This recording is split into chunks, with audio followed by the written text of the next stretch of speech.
Di balik kilau peradaban manusia tersembunyi kisah-kisah kelam tentang kota-kota yang pernah berjaya, namun kini tinggal puing. 5 nama terukir dalam sejarah bukan karena kejayaannya, melainkan karena kehancurannya yang spektakuler. Kota-kota ini, yang konon dikutuk oleh Sang Pencipta, menjadi pengingat abadi akan batas antara kehendak manusia dan murka ilahi. Dari debu dan abu, kisah mereka berbisik, memperingatkan generasi mendatang tentang harga yang harus dibayar atas pembangkangan dan dosa. Mari kita telusuri jejak kota terkutuk ini, yang nasibnya telah diputuskan oleh tangan Tuhan sendiri. 1. Pompei. Pompei adalah sebuah kota kuno yang terletak di wilayah Campania, Italia. Kota ini memiliki sejarah panjang yang dimulai jauh sebelum kehancurannya secara tragis pada tahun 79 Masehi. Pompei telah berdiri sejak abad ke-7 sebelum Masehi oleh suku Ossi. Awalnya, Pompei merupakan sebuah pemukiman kecil yang kemudian berkembang menjadi kota pelabuhan penting di wilayah Napoli. Pompei pun berkembang menjadi kota yang besar pada masanya. Kota ini juga dikenal yang jauh lebih subur daripada tempat lain, karena Pompei terletak di kaki Gunung Vesuvius, sebuah gunung berapi purba yang merupakan satu-satunya gunung berapi aktif di Eropa. Para petani di kota ini banyak yang menanam anggur dan zaitun. Kesuburan tanah ini merupakan salah satu faktor utama yang mendorong pertumbuhan dan kemakmuran Pompei selama berabad-abad. Meskipun Gunung Vesuvius telah lama menjadi bagian dari lanskap kota Pompei, penduduk kota tampaknya tidak menyadari bahaya yang kelak akan ditimbulkannya. Gunung Vesuvius diketahui telah tidak aktif selama berabad-abad, dan pengetahuan vulkanologi pada masa itu masih sangat terbatas. Kota Pompei merupakan bagian dari wilayah kekuasaan Romawi kuno. Banyak dari masyarakatnya merupakan keturunan Romawi, dan di seluruh wilayah Kekaisaran Romawi kuno, praktik prostitusi memang dilegalkan. Namun Pompei menawarkan sesuatu yang lebih. Diperkirakan ada 35 rumah bordil yang tersebar di kota ini. Di Pompei ada beberapa lupanar, dengan yang paling terkenal disebut Lupanar Grande, yang merupakan satu-satunya rumah bordil besar yang ditemukan di sana. Kata lupanare sendiri berasal dari kata Latin lupa, yang berarti serigala betina, istilah yang juga digunakan untuk para pelacur pada zaman itu.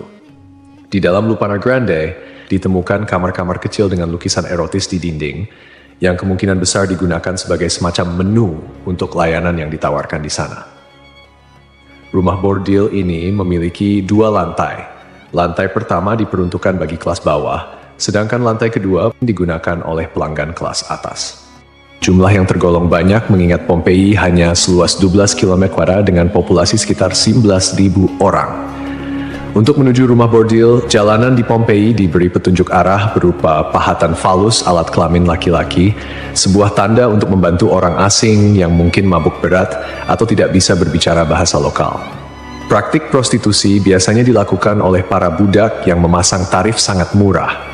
Bahkan tarif di Pompei jauh lebih murah daripada di wilayah Kekaisaran Romawi lainnya. Dengan membayar setara harga seperempat gelas anggur, setiap laki-laki yang datang ke Pompei sudah bisa memesan pelacur. Pada salah satu dinding aula, ditemukan tulisan yang artinya, "Jika Anda mencari pelukan manis di kota ini, semua gadis di sini tersedia." Hubungan seksual yang diwajarkan tidak hanya terjadi antara laki-laki dan perempuan saja.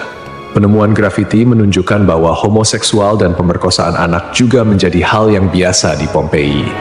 Temuan inilah yang membuat Pompei dijuluki sebagai kota maksiat, terlepas dari arsitekturnya yang megah dan keberagaman karya seninya. Akhirnya, setelah kegiatan maksiat di kota ini semakin parah dan menjadi pemandangan yang lumrah, pada tanggal 24 Agustus 79 Masehi, sekitar tengah hari, terjadilah letusan mahadahsyat dari Gunung Vesuvius. Gunung ini mengeluarkan kolom erupsi yang luas dan tinggi hingga mencapai ketinggian 33 km. Abu vulkanik dan batu apung mulai berjatuhan di Pompei dan di daerah sekitarnya. Tebalnya erupsi menyebabkan kegelapan di siang hari dan membuat orang-orang kesulitan untuk bernapas, sehingga penduduk Pompei banyak yang tidak sanggup melarikan diri. Kemudian pada malam hari, letusan mencapai puncaknya. Serangkaian awan panas yang mematikan mulai menyapu kota dengan kecepatan tinggi dan membunuh siapapun di kota tersebut. Meskipun sulit untuk memastikan jumlah korban jiwa yang tepat, diperkirakan ada sekitar 2.000 orang yang tewas di kota Pompei, meskipun banyak juga yang berhasil melarikan diri pada tahap awal erupsi. Namun, mereka yang tertinggal atau terlambat melarikan diri menghadapi nasib yang sangat mengerikan. Kota maksiat ini hancur lebur bersama 500 tahun. Setelah sekian lama, Pompei ditemukan kembali pada abad ke-14 dan penggalian yang dilakukan mengungkapkan banyak artefak serta mumi-mumi yang terkubur di bawah abu vulkanik. Pompei kini menjadi simbol peringatan akan bahaya dari keangkuhan dan dosa manusia.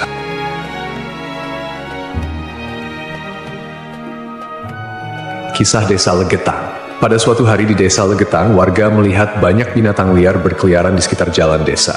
Binatang-binatang ini, seperti monyet, kera, babi hutan, dan lainnya, bukan berasal dari daerah tersebut.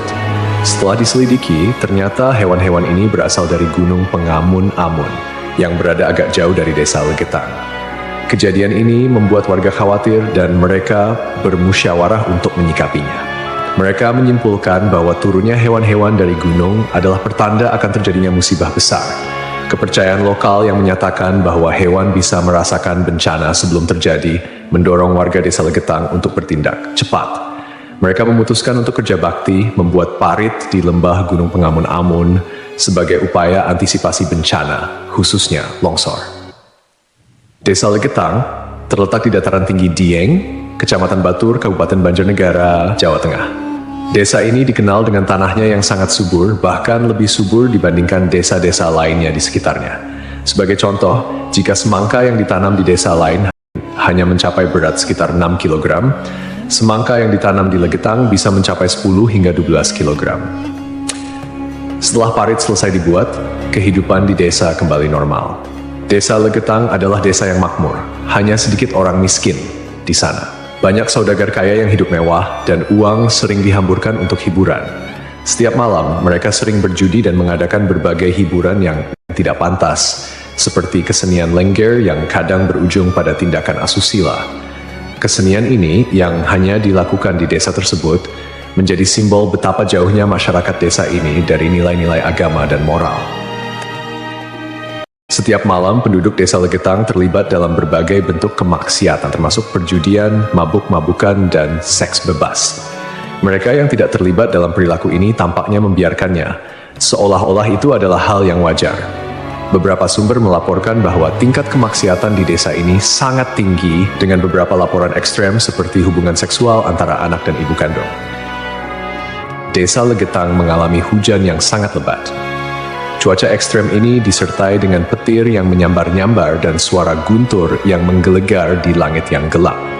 Tiba-tiba, terdengar suara ledakan yang sangat keras yang dapat didengar hingga ke desa-desa di sekitarnya.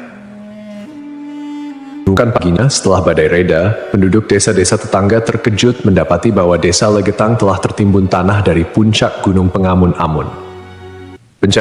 Tragedi ini menelan korban jiwa 351 orang, termasuk bayi dan balita. Hanya satu orang yang berhasil selamat, yaitu seorang pemuda bernama Suhuri yang sedang berada di luar desa saat kejadian.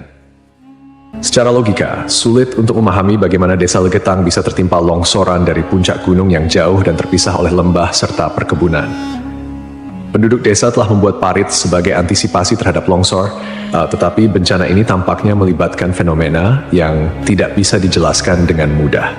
Ada yang berpendapat bahwa kejadian ini adalah azab dari Allah, karena tidak dapat dipahami secara rasional. Ashabul Ras. Ashabul Ras adalah sebuah kaum yang hidup pada zaman dahulu. Kisah mereka disebutkan dalam Al-Quran sebagai salah satu kaum yang mendapat azab dari Allah Subhanahu wa Ta'ala.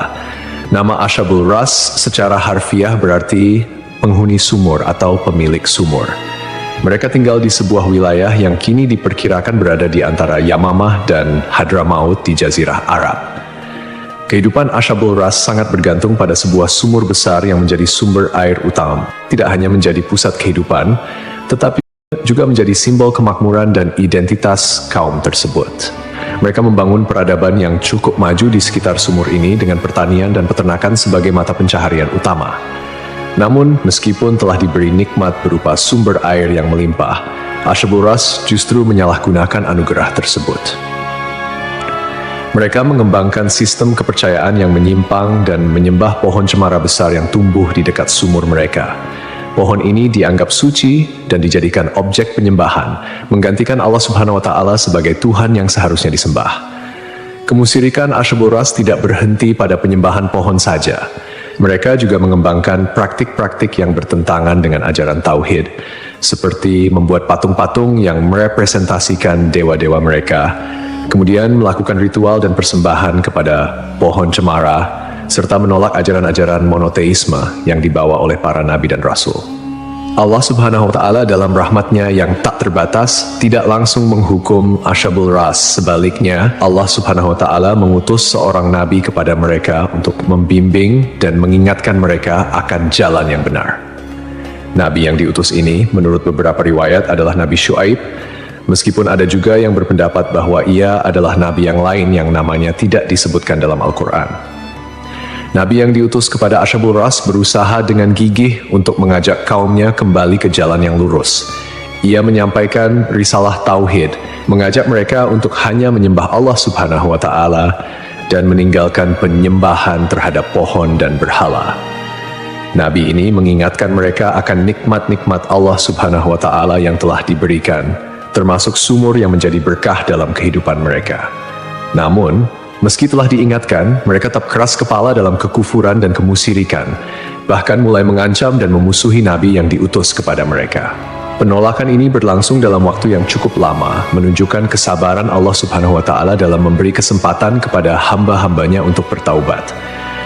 Setelah bertahun-tahun menolak ajakan Nabi mereka dan tetap teguh dalam kekufuran, akhirnya azab Allah Subhanahu wa Ta'ala turun kepada kaum Asyabul Ras. Azab ini datang sebagai konsekuensi dari penolakan mereka yang terus-menerus terhadap ajaran Tauhid dan ketekunan mereka dalam menyembah selain Allah Subhanahu wa Ta'ala. Menurut beberapa riwayat, azab yang menimpa Asyabul Ras terjadi dalam beberapa tahap. Pertama, terjadi kekeringan dan paceklik. Allah Subhanahu wa Ta'ala mulai mengurangi curahan rahmatnya dengan menahan air hujan. Akhirnya, terjadi kekeringan berkepanjangan. Tanaman-tanaman mereka mengering dan ternak mereka mulai mati kelaparan. Ini merupakan peringatan awal bagi Asyabul Ras, namun mereka tetap tidak mengindahkannya. Kemudian terjadi pencemaran sumur. Sumur yang menjadi sumber kehidupan mereka tiba-tiba tercemar. Airnya berubah warna, berbau busuk, dan tidak layak dikonsumsi. Hal ini menyebabkan krisis air yang parah di kalangan Asyabul Ras. Lalu datanglah gempa bumi. Sebuah gempa dahsyat mengguncang wilayah tempat tinggal Asyabul Ras. Gempa ini menghancurkan bangunan-bangunan dan infrastruktur yang telah mereka bangun selama bertahun-tahun.